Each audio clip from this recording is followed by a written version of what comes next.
You hurt him, I will end my life. The mermaid gasped.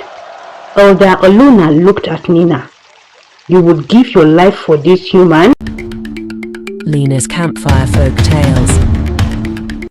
Once upon a time, in a small village by a big river, there lived a fisherman named Okuro. Every evening, Okuro would go to the river to cast his net and catch fish for his family. He loved the quietness of the water and the soft sound of the river as it flowed. One evening, as the sun turned the sky orange, Okuro was at the river, checking his net and humming a tune. What Okuro did not know was that deep in the river lived a family of mermaids, and that day something unusual was happening. Nina, the youngest mermaid, was upset. She swam to her mother and said, "Why can't I swim to the surface? My big sister does, and nothing bad happened to her." Her mother frowned.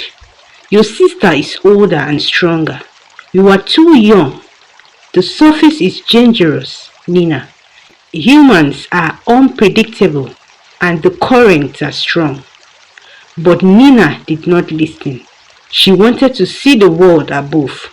So when her mother wasn't looking, Nina swam far from the deep part of the river and rose to the surface. When Nina reached the surface, she was amazed. The sky was golden with the setting sun, and the trees along the river bank swayed in the wind. She splashed and twinkled in the water, enjoying her freedom.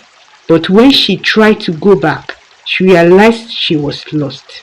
The surface looked so different from her home below.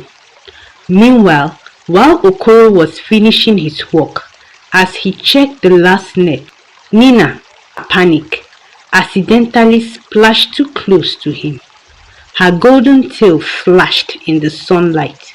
Startled, Okuro leaned closer to the water. "What was that?" he whispered. Nina, still frightened, swam into one of Okuro's fishing baskets without realizing it. Okuro felt the basket grew heavier, but thought it was just the fish. He placed the basket on his shoulder and started walking home. Inside the basket, Nina was scared. "Oh no, where am I? How will I get back home to my family?" she thought. Okuro had no idea that Nina was inside his basket. He hummed a tune as he walked, unaware of the faint golden glow from her tail or her quiet sob. Back in the river, Nina's mother and sisters were searching everywhere for her. They called her name, their voices echoing through the water. Her mother was very worried. "We must find Nina before nightfall," she said.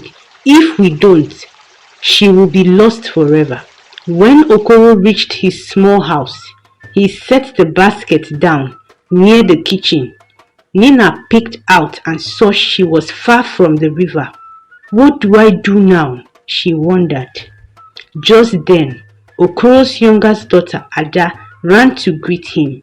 "Papa, you are back," she said happily. "Yes, Ada," Okuro replied, placing the basket near the door. "Now fetch the water pot while I clean the fish," Okuro said to his daughter, Ada. But Ada noticed something strange about the basket. It seemed to sparkle faintly. Curious, she crouched beside it and peeped inside. To her surprise, she saw a small creature with golden hair and a shining fish-like tail.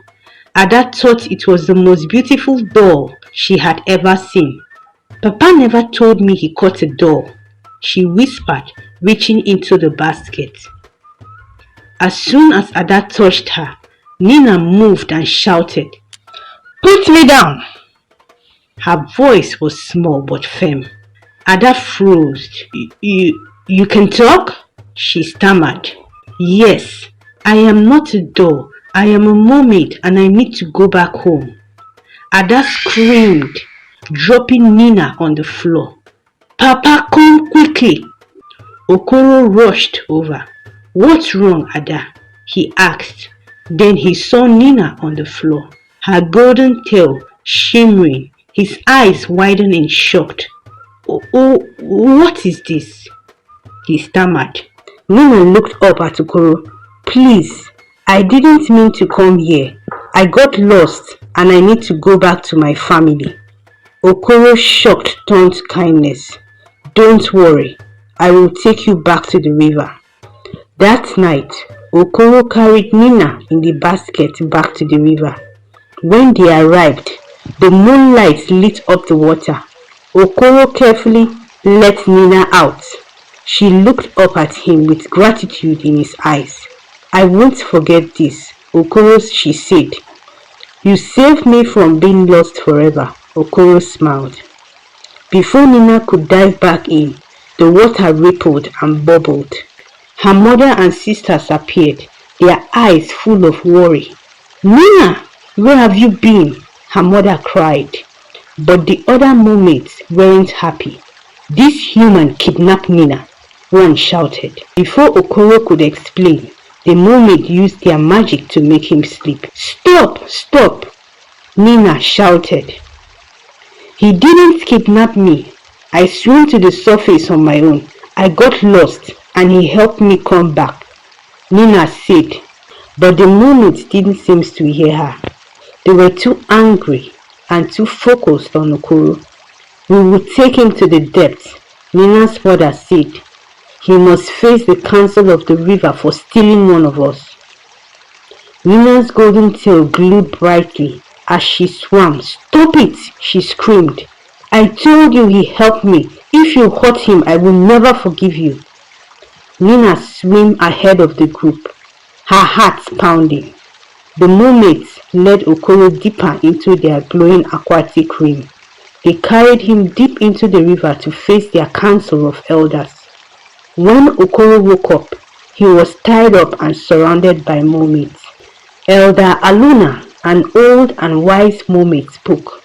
Humans cannot be trusted. You will face punishment. No, Nina cried. He didn't hurt me. He helped me. But the council did not listen. They prepared to punish Okuro. Nina, in desperation, grabbed a sharp shell and held it to her chest. If you hurt him, I will end my life. The mermaid gasped. Elder Aluna looked at Nina. You would give your life for this human? Yes, Nina said. He showed me kindness. If we punish him, we are no better than the humans we fear. The council finally agreed to let Okuro go. Elder Luna turned to him and said, We thank you for helping Nina. May your family always have plenty of fish and good fortune. Nina hugged Okuro. Goodbye and thank you, she said to Okuro. As Okuro returned to the river bank, the water sparkled with magic. He smiled, knowing he had helped someone in need and learned about kindness and bravery. Moral lessons: always choose kindness and fairness even when it's difficult. Thank you for watching. Please like, subscribe, share and put on the notification bell.